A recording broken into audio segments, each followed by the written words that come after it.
ए मुझा दोस्तान गिरामी, तिरमिज़ी दारमी बेहकी शोबुल ईमान में हज़रत अनस रज़ियल्लाहु अन्हु खां रवायत आंदी आहे त हज़रत हबीब करीम सल्लल्लाहु अलैहि वसल्लम फरमायो त हर शइ जी दिल हूंदी आहे, क़ुरान जी दिल सूरह यासीन आहे।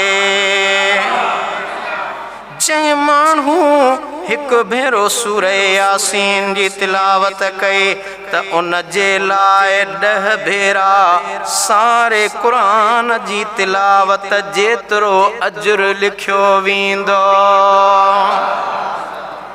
मुस्नद अबू यअला ऐं तबरानी औसत में हदीस आहे। पाण करीम सल्लल्लाहु अलैहि वसल्लम जी ज़ाते बाबरकात फरमायो त जंहिं माण्हू अल्लाह ताला जी रज़ा लाइ रात जे वक्त सूरह यासीन जी तिलावत कई त उन रात अल्लाह उनखे बख्शे छॾे थो।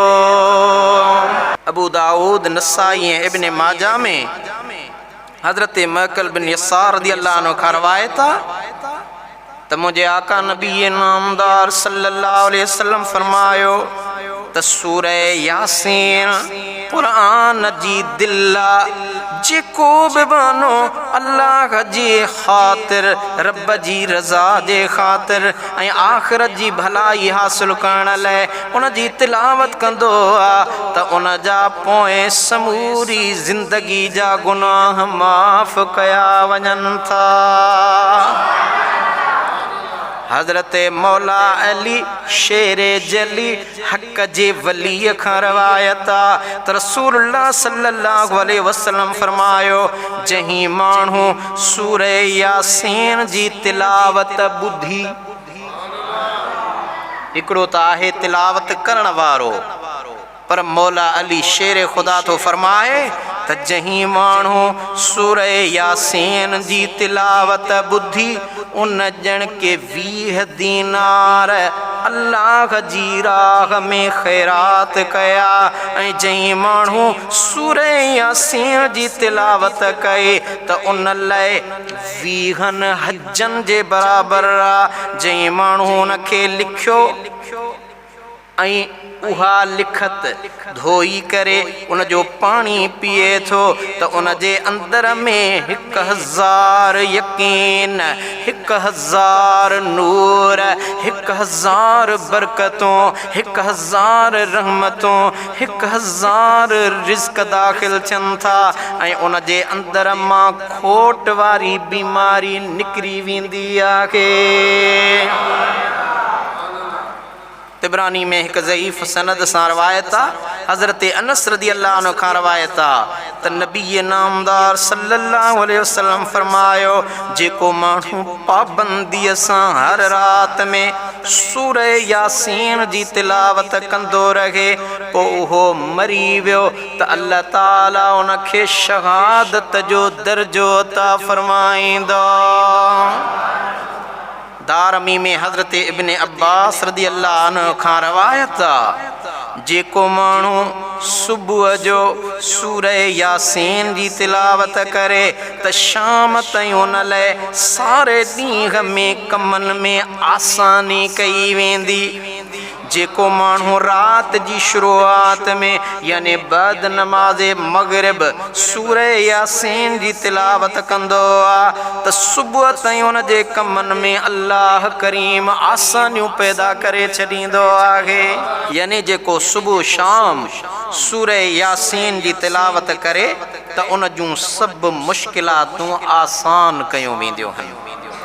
हज़रत अबू दरदा रज़ियल्लाहु ताला अन्हु खां रवायत आहे मुझे आका मदीने वारे मीर सल्लल्लाहु अलैहि वसल्लम फरमायो त जहीं बि मैयत वटि यानी उहो इंसान जॾहिं मरण जे क़रीब आहे सकरात जी सख़्ती में आहे उन वक़्तु सूरह यासीन पढ़ी वेंदे त अल्लाह ताला सूरह यासीन जी तिलावत जे सदके उन जे सकरात जी मंजिल के आसान फरमाइंदो।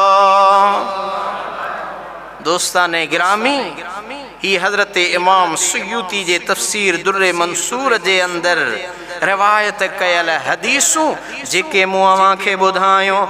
हाणे एॾी अज़मत, एॾो शान, एॾो मान, एॾो मक़ाम, एॾो मर्तबो अल्लाह जो कलाम।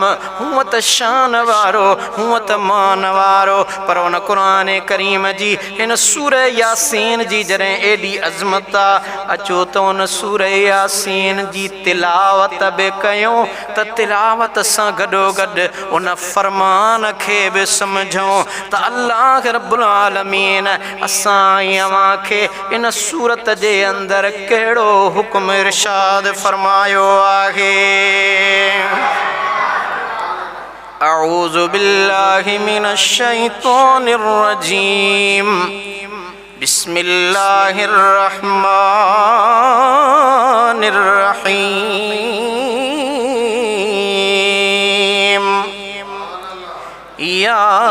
यासीन वल क़ुरआनिल हकीम।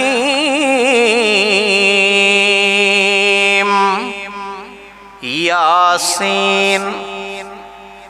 हज़रत अनस रज़ियल्लाहु अन्हु जन खां रवायत हुज़ूर नबी नामदार सल्लल्लाहु अलैहि वसल्लम फरमायो त हर शइ जी दिल हूंदी आहे, यासीन क़ुरान करीम जी दिल आहे। दोस्ताने गिरामी, वल क़ुरआनिल हकीम, कसम आगे हिन हिकमत भरे क़ुरान जो, यानी ही क़ुरान करीम गवाह आहे। इन्नक लमिनल मुरसलीन, तब बेशक तू ए मोहम्मद करीम सल्लल्लाहु अलैहि वसल्लम यकीनन अल्लाह जे रसूलन मां आहीं। अला सिरातिम मुस्तक़ीम, ऐं तू बिल्कुल सिद्धी राह ते आहीं, सिद्धी वाट ते आहीं, सच्चाई हक़ वारे रस्ते ते आहीं। तंज़ीलल अज़ीज़िर रहीम, ऐं उहो क़ुरान करीम अल अज़ीज़िर रहीम, निहायत हिक ज़बरदस्त गालिब हस्ती ऐं निहायत रहम करण वारे तरफ़ां नाज़िल कयल आहे। लितुनज़िर क़ौमम मा उनज़िर आबाउहुम फ़हुम गाफ़िलून।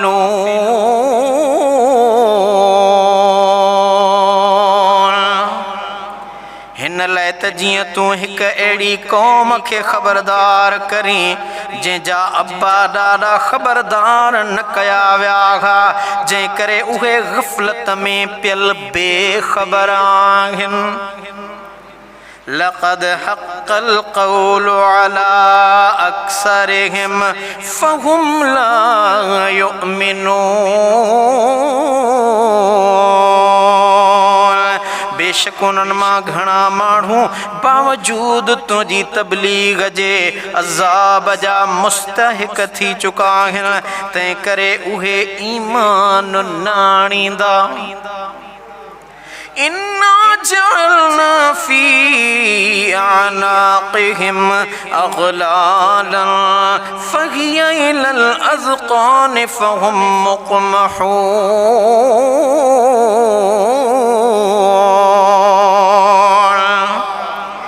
बेशक असां संदन गिचन में गुमराही ऐं शैतान जे ग़ुलामीअ जा गट विझी छॾिया आहिनि, जेके खाॾिन ताईं पियल अथनि, तंहिं करे संदन गाटा मथे टंगियल आहिनि। वजअलना मिन बैन अयदीहिम सद्दन व मिन खल्फिहिम सद्दन फ़अग़शयनाहुम फ़हुम ला युबसिरून।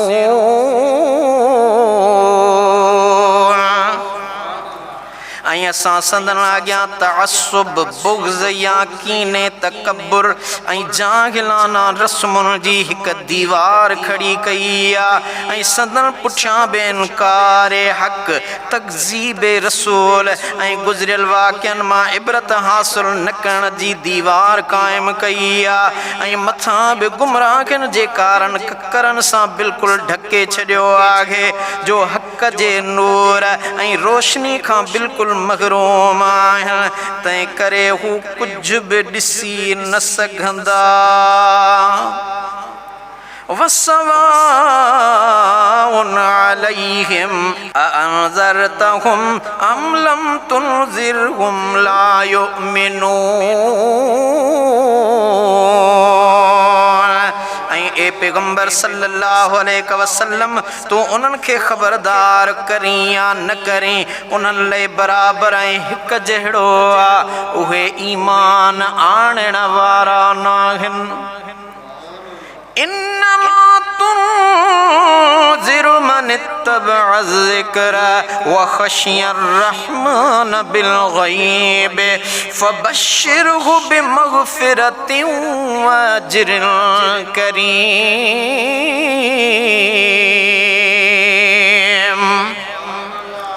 तू तरुगो उनखे ख़बरदार करे सघीं थो जेको नसीहत ते हले ऐं ताबेदारी करे ऐं अर्रहमान यानी बाजारे अल्लाह खां अण ॾिठे डिॼे पोइ मुंहिंजा महबूब मुहम्मद करीम सल्लल्लाहु अलैहि वसल्लम अहिड़े शख़्स खे बख़्शिश ऐं भले अजुर जी बिशारत यानी ख़ुशख़बरी ॾेई छॾ। इन्ना नहनु नुहयिल मौता व नक्तुबु मा क़द्दमू व आसारहुम व कुल्ल शैइन अहसैनाहु फी इमामिम मुबीन।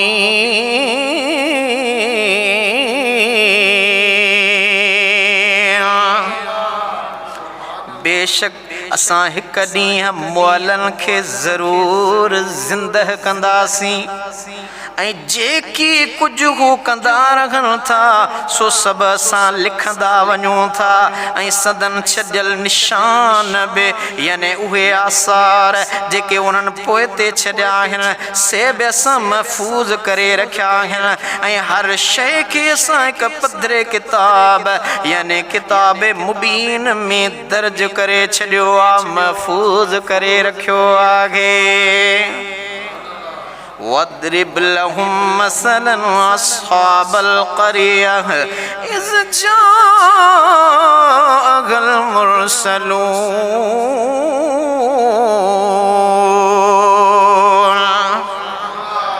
ऐं ए पैगंबर सल्लल्लाहु अलैहि वसल्लम उन्हनि खे मिसाल तौर उन ॻोठ वारनि जो किस्सो बयान करे ॿुधा त जॾहिं उन में रसूल आया इज़ अरसलना इलैहि मुस्नैन फ़कज़्ज़बूहुमा फ़अज़्ज़ज़ना बिसालिसिन फ़क़ालू इन्ना इलैकुम मुरसलून।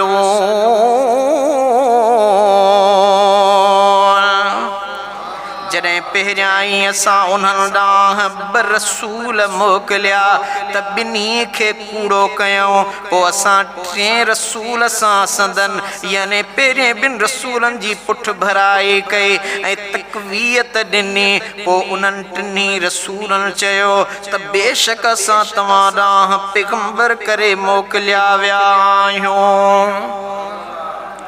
क़ालू मा अंतुम इल्ला बशरुम मिस्लुना वमा अंज़लर रहमानु मिन शै इन अंतुम इल्ला तकज़िबून।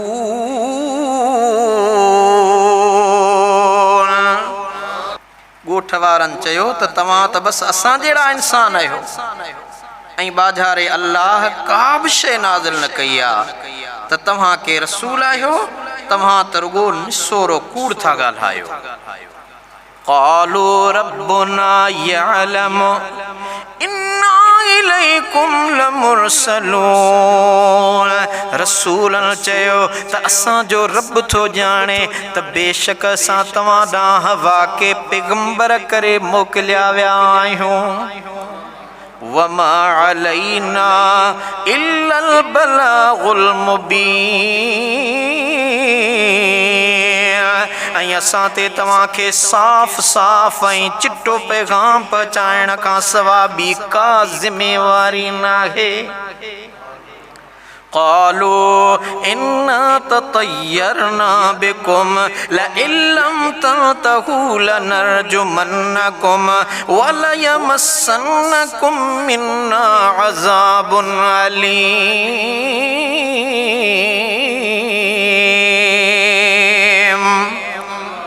उन्हनि मुनकरनि चयो त बेशक असां तव्हांजे अचण खे बुरो सौण, बदबख्ती, नहूसत ऐं निभाग सम्झूं था।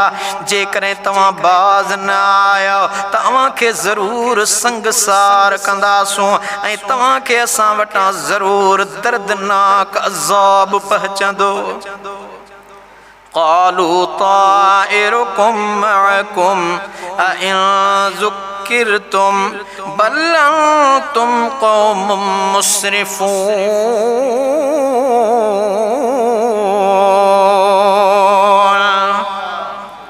पैगंबरनि चयो त तव्हांजी बदबख्ती त तव्हां सां गॾु आहे, यानी तव्हांजे अमलनि जी शामत आहे।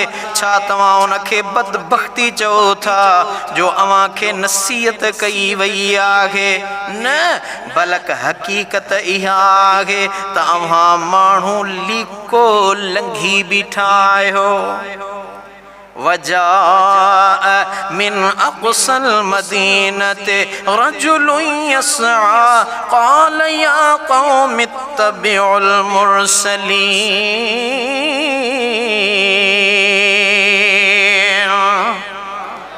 जॾहिं हू पैगंबरनि खे कूड़ो करे रहिया हुआ त एतिरे में शहर जे परांहे पासे खां हिकु मोमिन शख़्स डुड़ंदो आयो ऐं चयईं त ए मुंहिंजी क़ौम, इहे पैगंबर सचा अथव, उन्हनि पैगंबरनि जी पैरवी करियो। इत्तबिउ मन ला यसअलुकुम अजरन वहुम मुहतदून। उन्हनि जी ताबेदारी करियो जेकी तव्हांजा सरासर ख़ैर ख़्वाह आहिनि ऐं तव्हां खां को बि उजूरो तलब नथा कनि ऐं उहे हिदायत वारा बि आहिनि। वमा लिय ला अअबुदुल्लज़ी फ़तरनी व इलैहि तुरजऊन। ऐं मूंखे छा थियो आहे, यानी भला मां छो न उन्हीअ हस्ती यानी रब जी बंदगी ऐं इताअत करियां जंहिं मूंखे पैदा कयो आहे। मूंखे उन्हीअ ॾांहुं मोटणो आहे ऐं तव्हां बि उन ॾांहुं मोटाया वेंदो।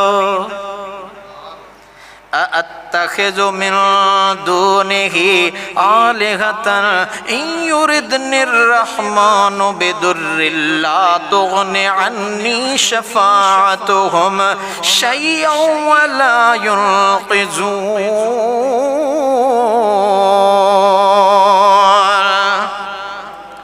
छा मां उन अल्लाह खे छॾे ॿियनि खे मबूद करे वठां जेकॾहिं उहो रहमान यानी बाज़ारो मूंखे का तकलीफ़ या नुक़सान पहुचाइण घुरे त न इन्हनि जी सिफ़ारिश मूंखे कमु ईंदी ऐं न वरी उहे मूंखे छॾाए या बचाए सघंदा।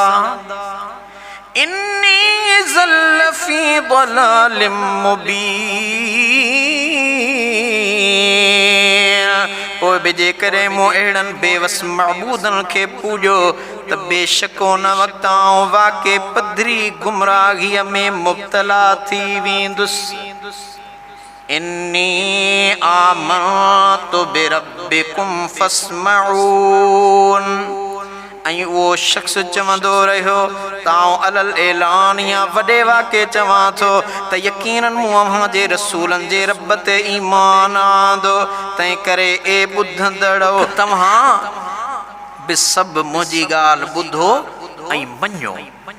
क़ील दुख़ुलिल जन्नह क़ाल या लैत क़ौमी यअलमून।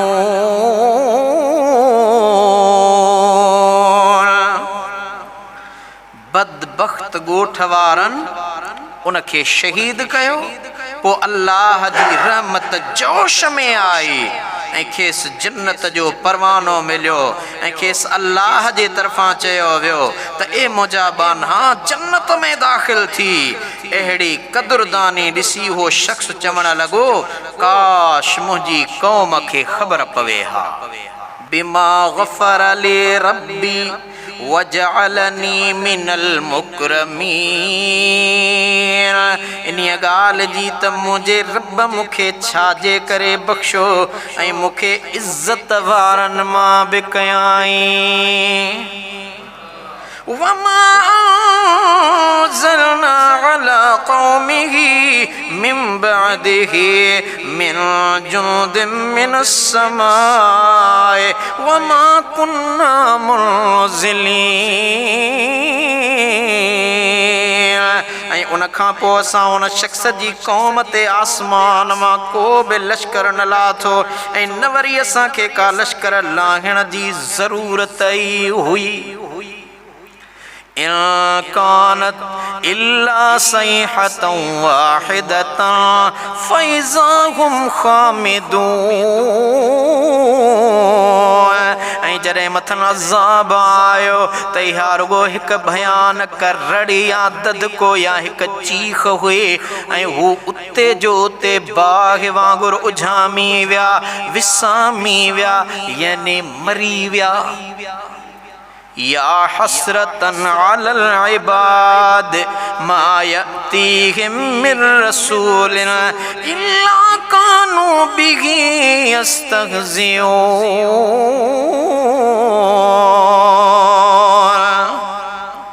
अफ़सोस आहे बाननि जे हालत जेको बि रसूल वटि आयो थे त हुननि उन जी मज़ाक उॾाई ऐं ठठोलियूं कंदा रहिया। अलम यरो कम अहलकना क़ब्लहुम मिनल क़ुरून अन्नहुम इलैहिम ला यरजिऊन।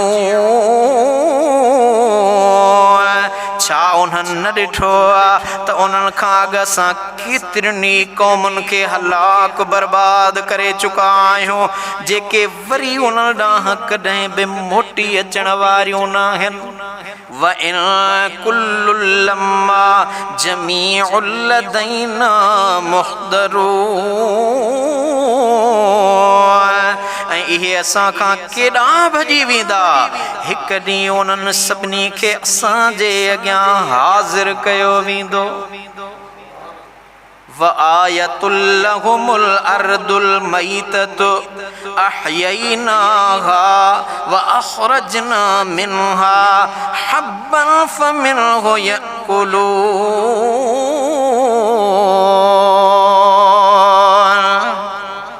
ऐं उन्हनि हक़ जे मुनकरनि ऐं क़यामत जे ॾींहं खे न मञण वारनि लाइ मुअल यानी गैराबाद ज़मीन हिकु निशानी आहे। असां उन में साह विधो, जियारियो, हयाती बख़्शी यानी आबाद कयो ऐं उन मां दाणा अनाज पैदा कयासूं जंहिंखे हू खाइनि था। वजअलना फीहा जन्नातिम मिन नखीलिन व अअनाबिन वफज्जरना फीहा मिनल उयून। ऐं असां उन ज़मीन मां ई खजनि ऐं अंगूरनि जा बाग पैदा कया ऐं उन में चश्मा जारी कयासूं। लियकुलू मिन समरिही वमा अमिलतहु अयदीहिम अफला यशकुरून। त जीअं उन मेवे मां खाइन ऐं उन मेवे खे को उन्हनि जे हथनि त न ठाहियो आहे, उहो त असांजे कुदरत जो करिश्मो आहे, छा पोइ बि उहे शुक्र नथा कनि। सुब्हानल्लज़ी ख़लक़ल अज़वाज कुल्लहा मिम्मा तुंबितुल अर्द व मिन अनफुसिहिम व मिम्मा ला यअलमून।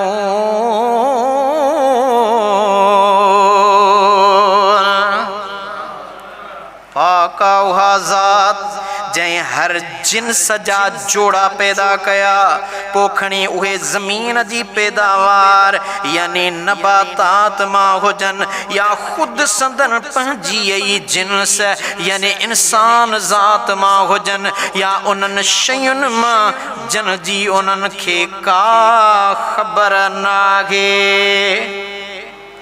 यानी मनफी ऐं मस्बित या नर ऐं मादिन जा जोड़ा जोड़ा पैदा कया अथऊं ऐं उहो निज़ाम सभिनी हैवाननि इंसाननि वणनि ॿूटनि गुलनि ॿिजनि यानी नबातात ऐं जमादात सां लागू आहे। यादि रखो त हर शइ सां ज़ोजियत लागू आहे। मसलन मर्द औरत ज़ाल मुड़ुस दुनिया आखिरत खैरात शर भी आहे, हक़ात बातिल भी आहे, जन्नतात जहन्नम भी आहे, रातात ॾींहं भी आहे, उसात छांव भी आहे, गर्मी आत सर्दी भी आहे, जे रोशनी आत उदय भी आहे।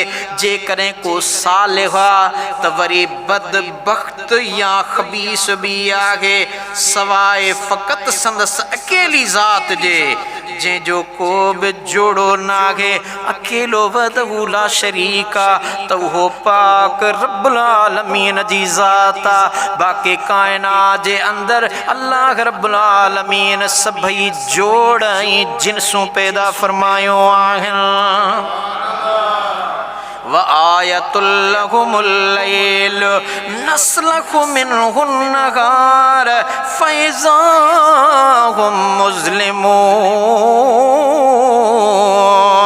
ऐं अहिड़ी तरह उन्हनि लाइ रात बि हिकु निशानी आहे, रात बि हिकु निशानी आहे। जेतां जॾहिं ॾींहं हटाए छॾियूं था त मथनि रात जी ऊंदाही छांइजी वञे थी। वशम्सु तजरी लिमुस्तक़र्रिन लहा ज़ालिक तक़दीरुल अज़ीज़िल अलीम। ऐं सिज खे ई खणी ॾिसो त हू पंहिंजे मुक़ररु कयल रस्ते ते हलंदो रहे थो ऐं ॾींहं ऐं राति हिकु निज़ाम जा पाबंद आहिनि ऐं उहो हिकु ज़बरदस्त ग़ालिब ऐं सभु कुझु ॼाणंदड़ हस्तीअ जो शाहकार अंदाज़ो या हिसाब आहे। वल्क़मर क़द्दरनाहु मनाज़िल हत्ता आद कल उर्जूनिल क़दीम।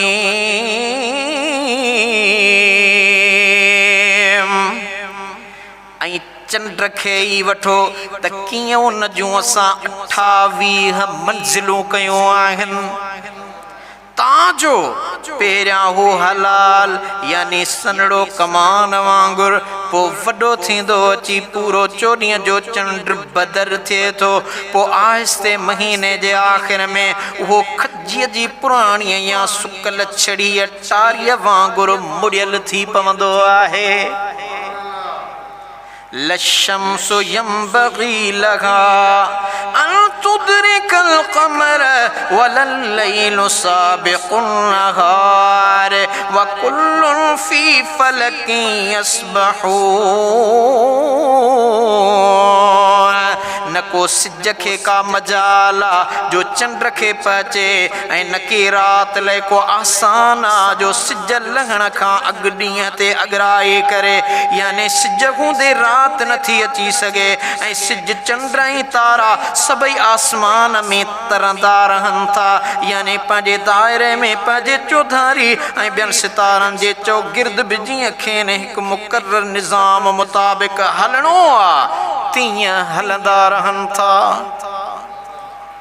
व आयतुल लहुम अन्ना हमलना ज़ुर्रियतहुम फिल फुल्किल मशहूर। ऐं उन्हनि लाइ असांजी हिकु निशानी हीअ बि आहे जो असां बेशक संदन औलाद यानी इंसानी नस्ल खे हज़रत नूह वारीअ भरियल ॿेड़ीअ में सवार कयो। वख़लक़ना लहुम मिन मिस्लिही मा यरकबून। ऐं असां उन्हनि लाइ उन ॿेड़ीअ जहिड़ियूं ॿियूं शयूं बि ख़लक़ियूं जिन ते हू सवारी कनि था। वइन नशअ नुग़रिक़हुम फला सरीख़ लहुम वला हुम युनक़ज़ून। ऐं जेकॾहिं असीं घुरूं त खेनि ॿोड़े छॾियूं पोइ न को उन्हनि लाइ मददगार या दांग वरनाइण वारो हूंदो ऐं न वरी उहे छॾाया वेंदा। इल्ला रहमतम मिन्ना व मताअन इला हीन। मगर इहा असांजी ख़ासि रहमत आहे जो असां खेनि मोहलत ॾिनी आहे ऐं उहा हिकु मुक़ररु वक़्त ताईं खेनि फ़ाइदे पहुचाइण लाइ आहे। वइज़ा क़ील लहुम इत्तक़ू मा बैन अयदीकुम वमा खल्फकुम लअल्लकुम तुरहमून।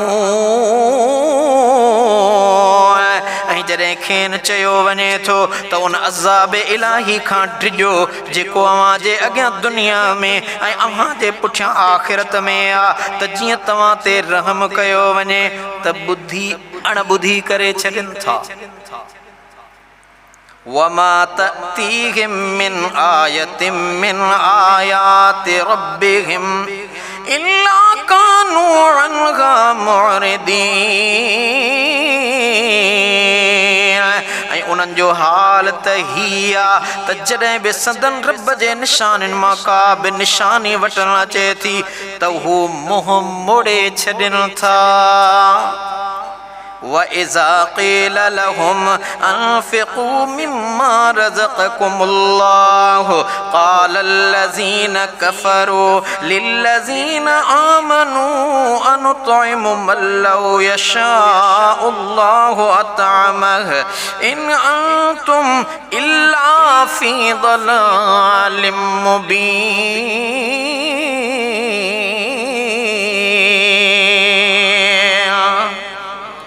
ऐं जॾहिं खेनि चयो वञे थो त जेको रिस्क अल्लाह तव्हांखे अता कयो आहे उन मां ग़रीबनि ते ख़र्च करियो त काफ़र ईमान वारनि खे चवनि था छा असीं उनखे खारायूं जंहिंखे जेकॾहिं अल्लाह घुरे हा त ख़ुदि पाण खाराए हा।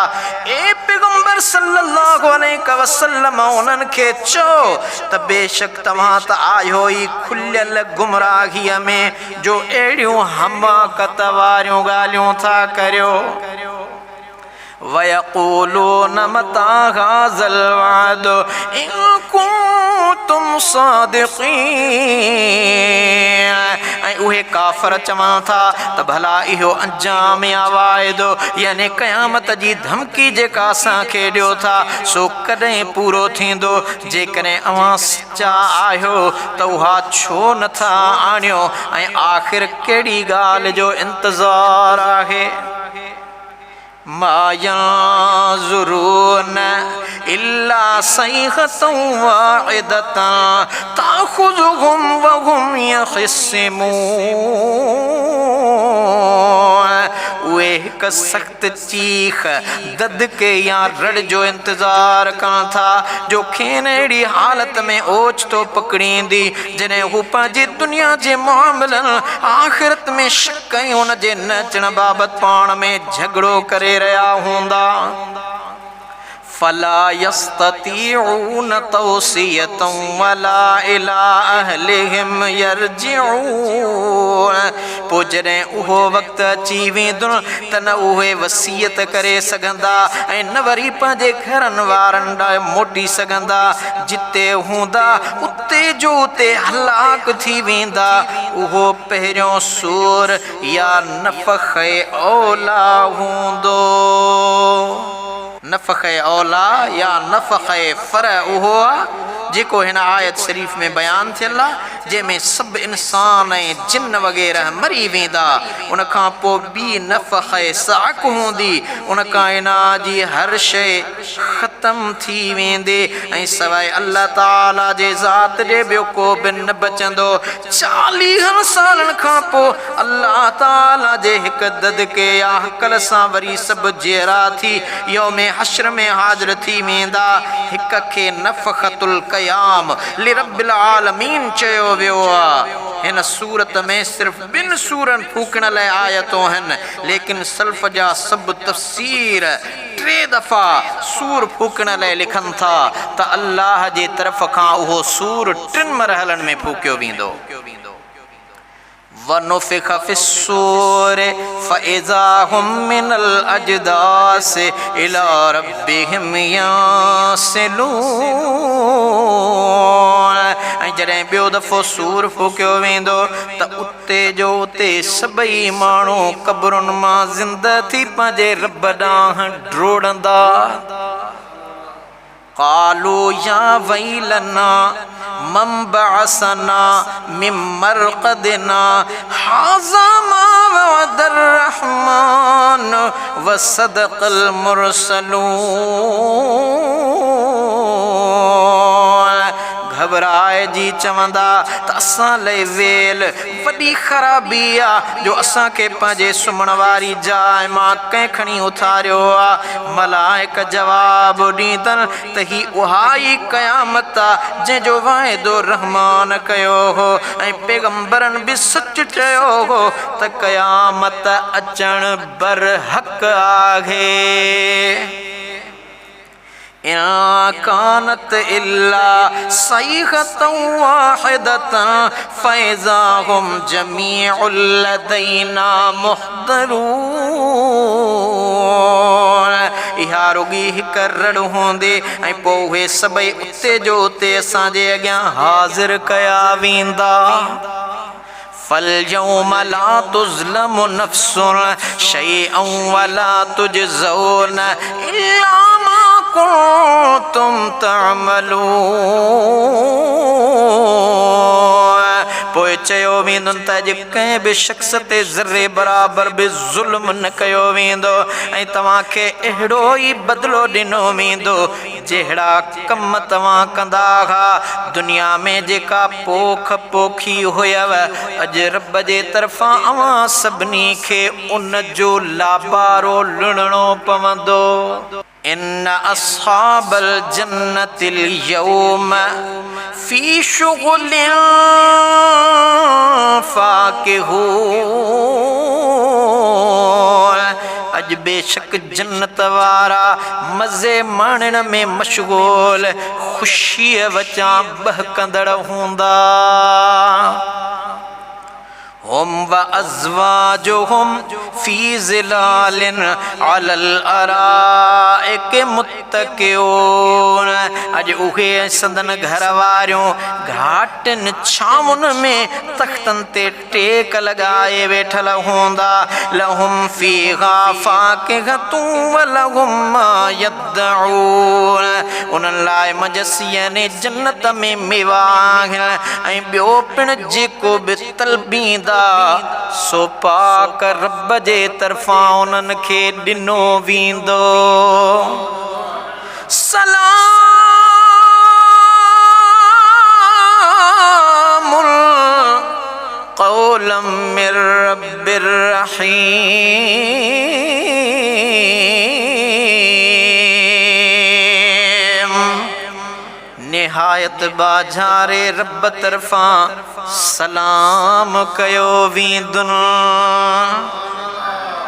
वमताज़ुल यौम अय्युहल मुजरिमून ऐं उन ॾींहुं हुक्म कंदासूं त ए मुजरिमो गुनहगारो अॼु तव्हां नेकनि खां जुदा थियो दूर थियो हटी वञो दफ़ा थियो तव्हांजो मक़ाम कुझु ॿियो आहे ऐं ईअं पिणु उन्हनि खे चयो वेंदो त अलम अहद इलैकुम या बनी आदम अल्ला ताबुदु शैतान इन्नहु लकुम अदुव्वुम मुबीन।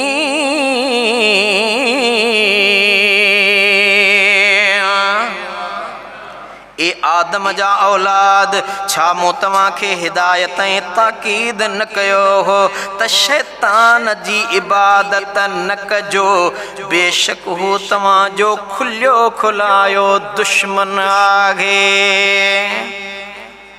वअनिअबुदूनी हाज़ा सिरातुम मुस्तक़ीम ऐं तव्हांखे न चयो वियो हो त मुंहिंजी इबादत कजो ऐं उहो ई सिधो रस्तो आहे। वलक़द अदल्ल मिनकुम जिबिल्लन कसीरा अफलम तकूनू ताक़िलून बेशक शैतान अव्हां घणी मखलूक के गुमराह करे छॾियो पोइ अव्हां नथे सम्झो छा। हाज़िही जहन्नमुल्लती कुंतुम तुअदून ऐं ही उहो ई दोज़ख जंहिंजो तव्हां सां वाइदो कयो वियो हो इस्लौहल यौम बिमा कुंतुम तकफुरून अॼु उन में दाख़िल थियो छाकाणि तव्हां दुनिया में कुफ़्र ई कुफ़्र कंदा रहिया ऐं उन्हीअ जे करे उन्हीअ बाग़ जो मज़ो चखो। अल यौम नख़्तिमु अला अफ़वाहिहिम व तुकल्लिमुना अयदीहिम व तशहदु अर्जुलुहुम बिमा कानू यक्सिबून।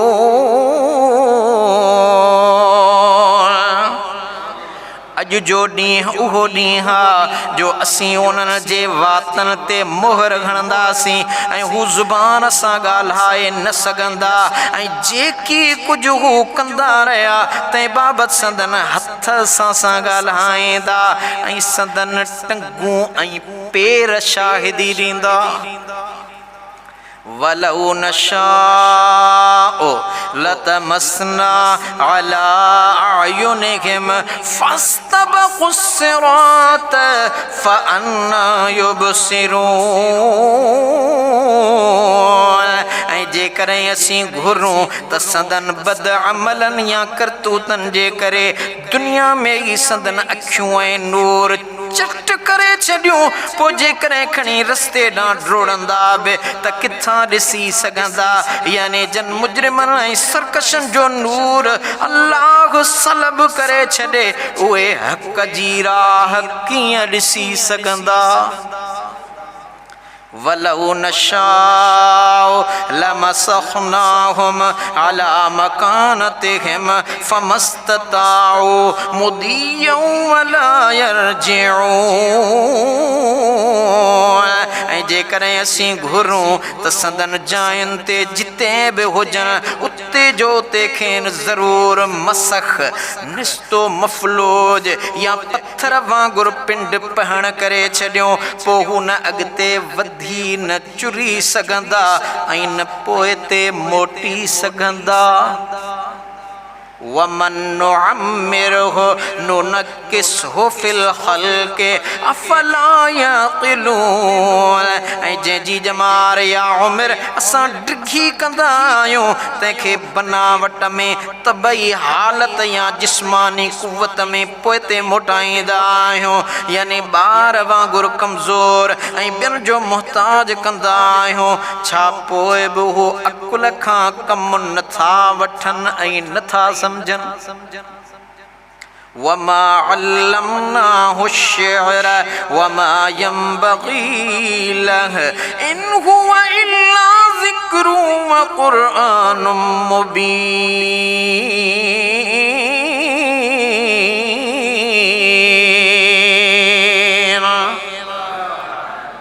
काफ़रो ऐं हक़ जा मुनकरो असां हिन पैगंबर सल्लल्लाहु अलैहि वसल्लम खे न शेर सेखारियो आहे ऐं न उहो संदसि शायाने शान आहे ऐं जेकी हिन ते नाज़िल कयो वियो आहे सो सरासर नसीहत ऐं चिटो पिटो ज़ाहिर ज़हूर हिदायत जो नूर क़ुरान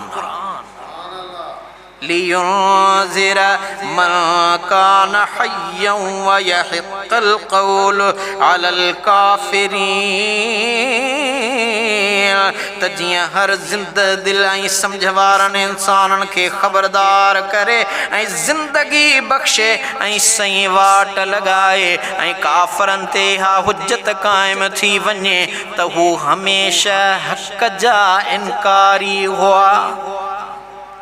अवलम यरौ अन्ना खलक़ना लहुम मिम्मा अमिलत ऐदीना अनआमन फहुम लहा मालिकून।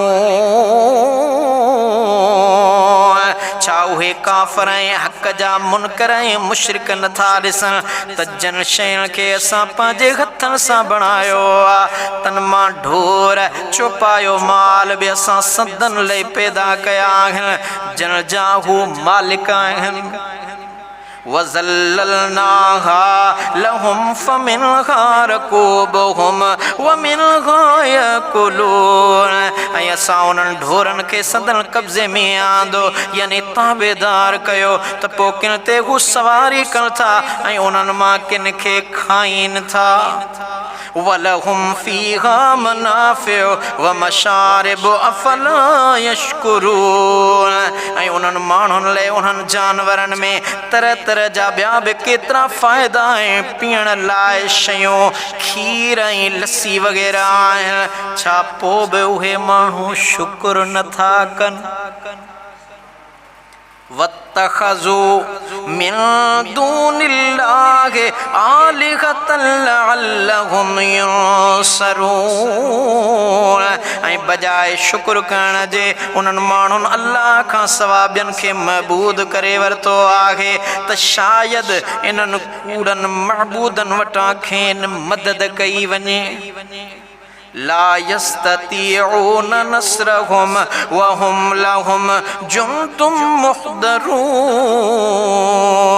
उहे संदन मदद त न करे सघंदा मदद त परे जी ॻाल्हि आहे उल्टो उन्हनि मुशरिकनि खे संदन महबूदनि जी फ़ौज या लश्कर बनाए हाज़िर कयो वेंदो। फला यहज़ुनक क़ौलुहुम इन्ना नअलमु मा युसिर्रून व मा युअलिनून। तंहिं करे ए मुहम्मद करीम सल्लल्लाहु अलैहि वसल्लम तोखे उन्हनि जूं ॻाल्हियूं ॾुख न पहचाइनि बेशक असीं इहो सभु कुझु ॼाणूं था जेकी हू लिकाइनि था या जेकी ज़ाहिर कनि था।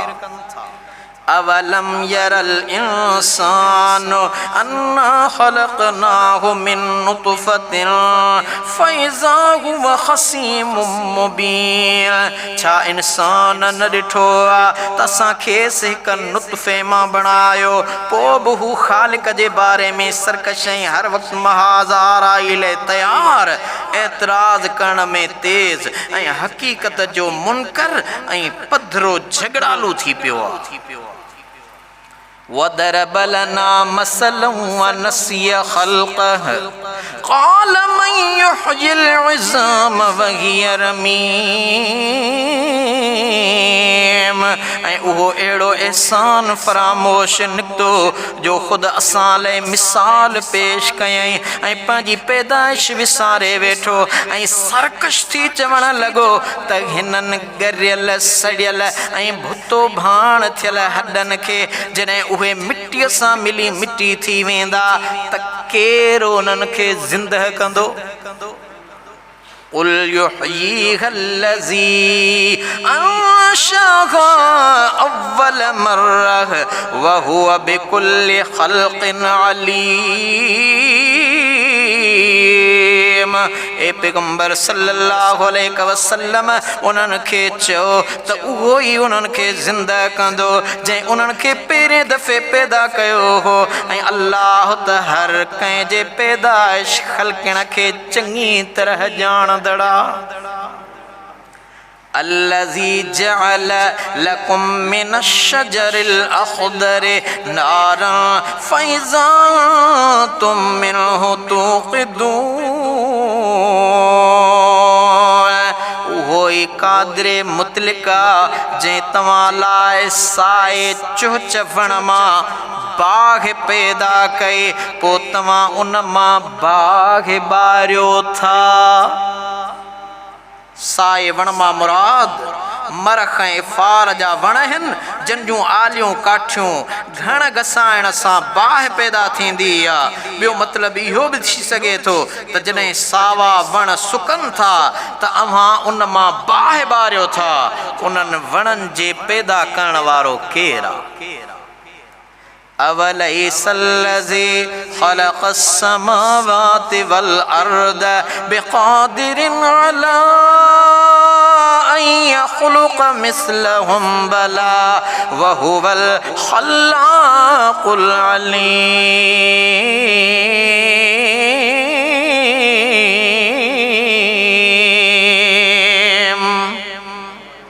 छा अञा बि तव्हां संदसि कुदरत ते शक करियो था? जंहिं आसमान ऐं ज़मीन खे पैदा कयो सो उन ते क़ादिर न आहे त उन्हनि जहिड़नि इंसाननि खे क़यामत जे ॾींहुं ॿीहर पैदा करे सघे?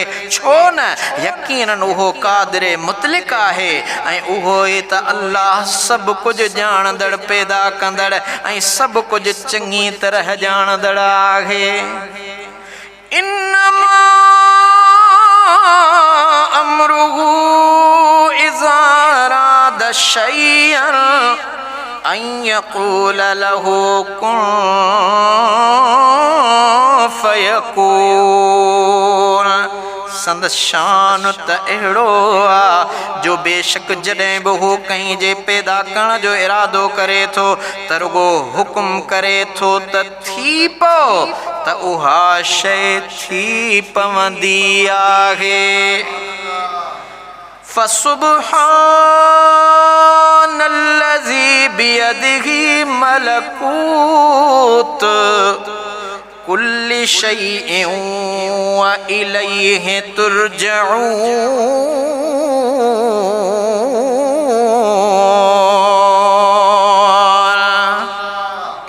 पोइ पाक आहे उहा ज़ात जंहिंजे हथ में हर शइ जी हिकमत कामिल अख्तियार ऐं समूरी वाग आहे।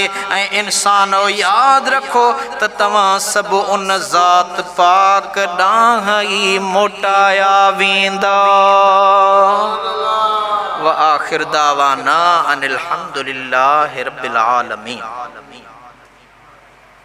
ही हुयो सूरह यासीन शरीफ जो तर्जुमो ऐं उन जो तशरीही तफ़सीर।